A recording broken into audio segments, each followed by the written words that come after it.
Hey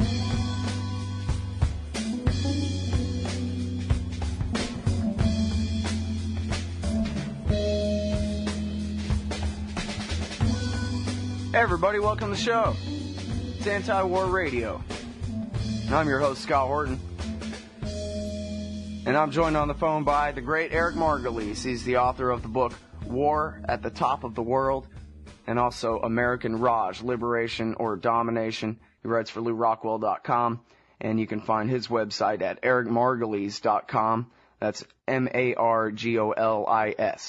ericmargolis.com. Welcome back to the show, Eric. How are you? I'm glad to be back with you, Scott. Lots of interesting news today. Well, I'm looking at The Guardian right now. Afghanistan, the war logs. And in the headline, they call this the biggest leak in intelligence history. Bigger even than the Pentagon Papers during the Vietnam War. So I hope that got the listeners' attention if they weren't paying attention to the news over the weekend. The biggest leak in intelligence history happened over the weekend, and apparently this is the heroic Bradley Manning. This is some of what he turned over to WikiLeaks. WikiLeaks then turned it over to the New York Times, the Guardian, and the German weekly Die Zeit in order to make sure that it would get real attention, and then everybody put it on their website at the same time, including over at WikiLeaks.org right now. 92,000 documents, Eric, and so I don't know how much time you've had to dig through them so far, but you obviously, well, for people who don't know, you're an expert in this region. You covered firsthand the war against the Russians in the 1980s, and you know all these different players and different militia leaders and all these things. So what have you learned from, well, first of all, just describe, what are these 92,000 documents? Well, they cover a wide range of topics, but the most important are, first of all, that there have been much higher civilian casualties in this war than have been reported by the controlled media. And the military, of course, refuses to release any casualty figures. Very high casualty figures. Also civilians killed by Taliban bombs as well, but mainly by U.S. and other NATO forces. This is a story that's been very much covered up, downplayed. Secondly, the WikiLeaks people are saying that there are many cases of war crimes. I don't know about this. I don't really know the definition or the exact cases. There may be. Third, that there was at least one case in 2008, I think it was, of a Taliban unit using a shoulder-fired heat-seeking missile, which would be very important if it was true. If the Taliban can get any kind of effective anti-aircraft weapon, it will win the war, just as the Mujahideen did when I was there and I saw it happen, helped to turn the war against the Soviets the minute Soviet air power couldn't come into play very easily, had to keep at a high altitude. It changed the rules on the ground. And finally, what we're seeing is Pakistani, what the Americans would call duplicity, in supporting both Taliban and taking $1 billion from the U.S. and claiming they're fighting to support the U.S. I've been saying this for years, perfectly understandable, and much more stuff. But the bottom line, Scott, is that the governments in Washington and Ottawa and Paris and London are screaming bloody murder, saying, oh, these revelations endanger our boys in the field, which is utter BS because these reports stop in 2009. There's nothing of operational significance in them. What they do endanger are the politicians who've been promoting this war. Yeah, and putting those boys in harm's way. That's right. That part always goes unsaid for some reason. Anyway, so, okay, now, first of all, on civilian casualties, are there any kind of totals in here, or it's just that, wow, look, day after day after day, they're killing innocent people at checkpoints, just like Iraq? I think it's the latter case. They're, the cars filled and buses filled with civilians that are fired out, particularly when they get too close to U.S. or NATO convoys, because they're terrified of bomb attacks. So there's a constant attrition killing of civilians that's always covered up. Either didn't happen or they were enemy insurgents. Well, now, it's different from Iraq in the sense of, how the Civil War has played out. In both of these wars, America's taken one side. But in this war, I mean, really, they helped the Northern Alliance beat the Taliban back, really with relatively few casualties for either side back in 2001, and relatively few, right? And then, but there hasn't been, the kind of, the taking of Baghdad and the Shiite militias versus the Sunni insurgency kind of game that went on in Iraq, which ended up, leading to, with American, deaths inflicted by Americans added in there, over 1 million excess deaths, as they call it, from the Iraq War of the last decade. But it's been, I guess, the common understanding, right, that, well, maybe in Afghanistan we're talking tens of thousands, but we're not talking about hundreds and hundreds and hundreds of thousands of people. But I guess now that's in question, isn't it, what the real casualty numbers are there? It is indeed in question. I don't think we'll ever get the answers. What I can tell you,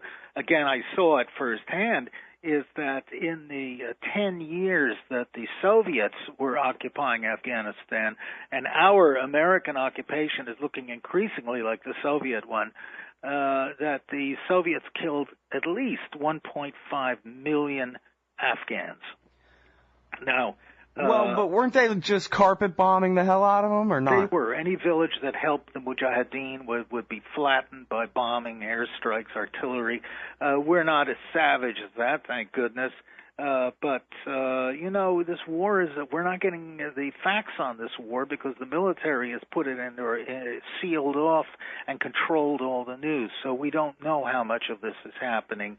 And you have no Western correspondents who are out there in the field reporting independent of the military.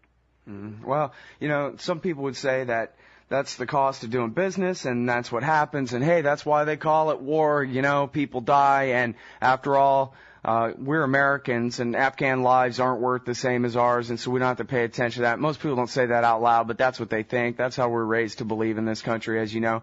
And so I say fine, but then I don't want to hear it about how this is all to save the women and children of Afghanistan and how much we all care about them. Well, I would never think that the U.S. would do something like that in the past, but as we learn more about history, and starting with the Korean War and through Vietnam and Iraq, we see the U.S. inflicting very large numbers of civilian casualties, Soviet style, not quite as bad, but we're headed in that direction. And it's going to blot our national honor and change our whole national personality. That's not what I think America is about. It horrifies me personally as a former soldier, but this is exactly what's happening, because when you fight these kind of colonial wars, they're dirty. They mean splitting up countries, allying yourself with minorities like the Northern Alliance you just mentioned, and killing large numbers of civilians, torture, or very brutal police action. That's the nature of this kind of war.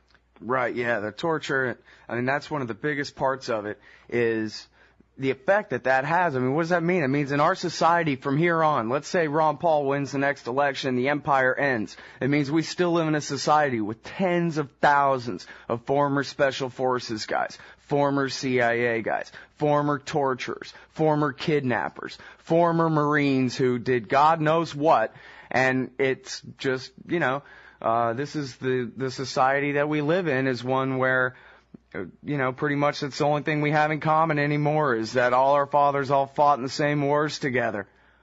Well, Scott, the Washington Post ran a blockbuster special last week about how under the Bush administration, you may have discussed this already on your show, I don't know, how this huge sort of shadow intelligence, national security apparatus was created that doubled the number of people working in intelligence, all private enterprise, and there are literally hundreds of different private contractors, as they're called, running around doing everything from torture to bombing to assassination.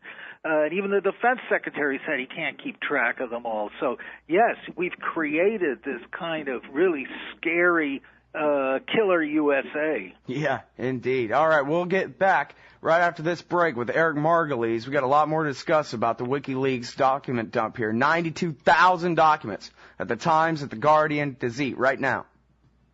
I'm Angela Keaton for LibertyStickers.com. Admit it, our public debate has been reduced to reading each other's bumper stickers. So visit LibertyStickers.com and find great stickers like, "The surge is working. On you. What happens in Vegas stays in a government database forever. The right is wrong, the left is stupid. Barack Obama, bloodthirsty warmonger. LibertyStickers.com, that's 877-873-9626, LibertyStickers.com. Everyone else's stickers suck." You're listening to the best liberty-oriented audio streamed around the clock, on the air and online. This is the Liberty Radio Network at LRN.FM.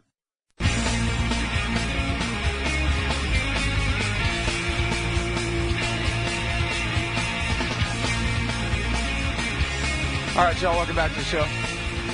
Anti-war radio. I think I'll coin a phrase here. We're calling the Central Command Papers. The heroic Bradley Manning has sacrificed himself, has put himself at risk of being imprisoned for 60 years.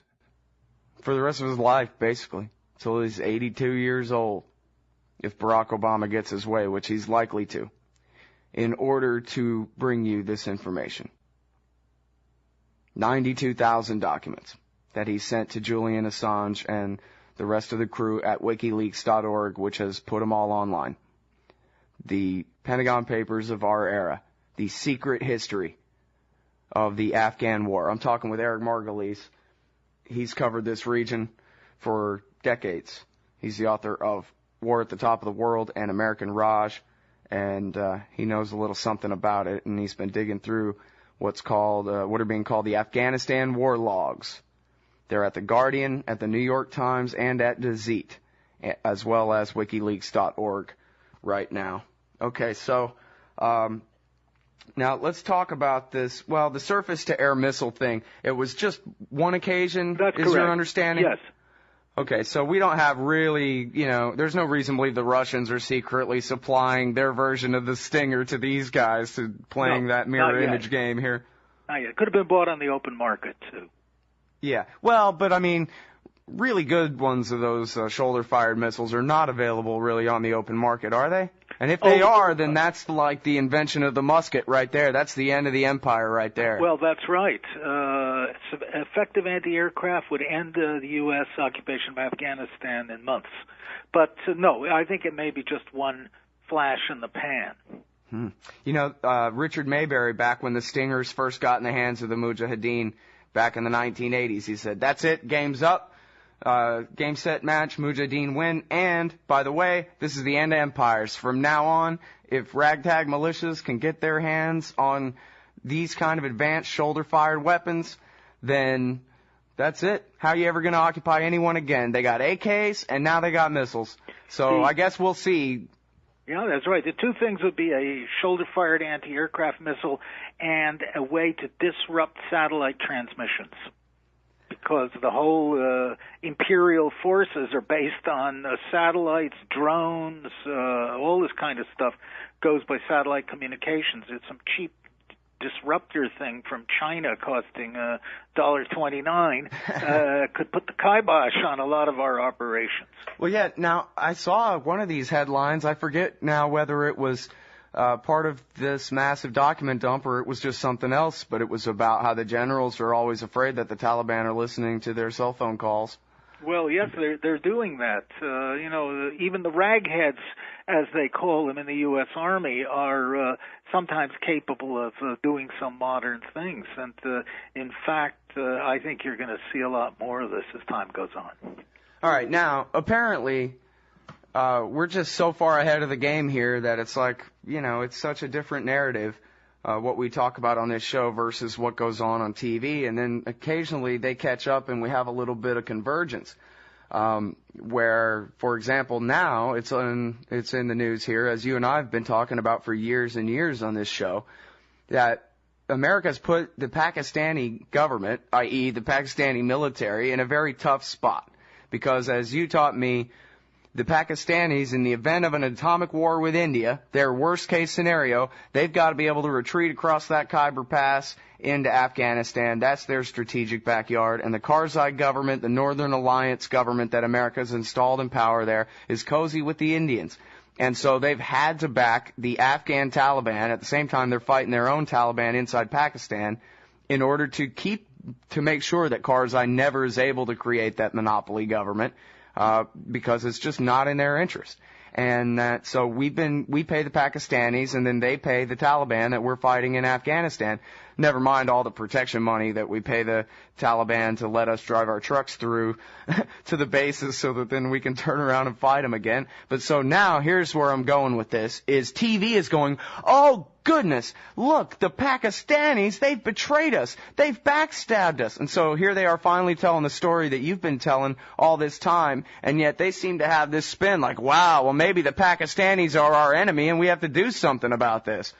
Well, you know, the American media, as I've been saying for a long time, in regards to Afghanistan, is doing a disgraceful reporting job as it did over Iraq. It's merely parroting U.S. government handouts and is not telling Americans the truth about what's going on. General Musharraf, the former dictator, put it perfectly. He said in 2001, the Americans came to him and said, and the former head of Pakistani intelligence, ISA, General Mahmoud, told me this personally, said the U.S. threatened to, quote, bomb Pakistan back to the Stone Age, unquote, if it did not declare war on Taliban and open up all its air bases and land bases to American forces.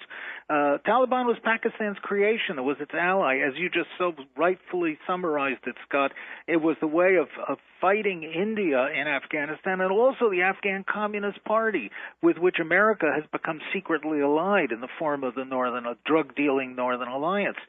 So Pakistan had a gun to its head, and it was being bribed. This is real mafia style. We brought either bullets or silver. You have the choice. It was being bribed by $1 billion in payments to fight or lend its support to the anti-Taliban war.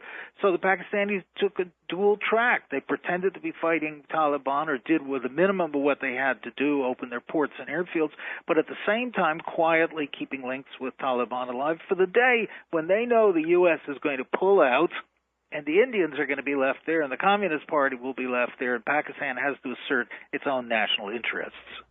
Now, there have been a couple of articles over the last week that say, one, Karzai is actually moving toward Pakistan and away from Iran and India. And two, Iran and India are really concerned. Karzai is moving away from them and toward Pakistan. Is that right? Well, Karzai's log rolling. He's jumping from one log to another, quite deftly sometimes.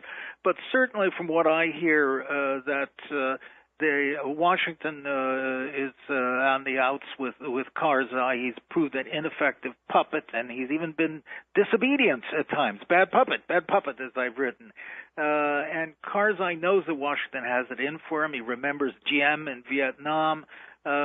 So he's hedging his bets by playing footsie with the Pakistanis again, and possibly even the Iranians. Well, now, part of this document dump, and of course the media is going to spin it just like you said, however the war party wants it spun, that Iran has been intervening in Afghanistan as well, and everybody knows that the Iranian government hated the Taliban back in the day. But is it plausible, is it true that the Iranians would be backing the resistance to the Americans? I mean, I have no doubt they're intervening there, but I would have thought they were intervening on the side of the Northern Alliance government that the Americans are backing. That is correct. Iran has been supporting the Northern Alliance since 2001 with money, with uniforms, with arms.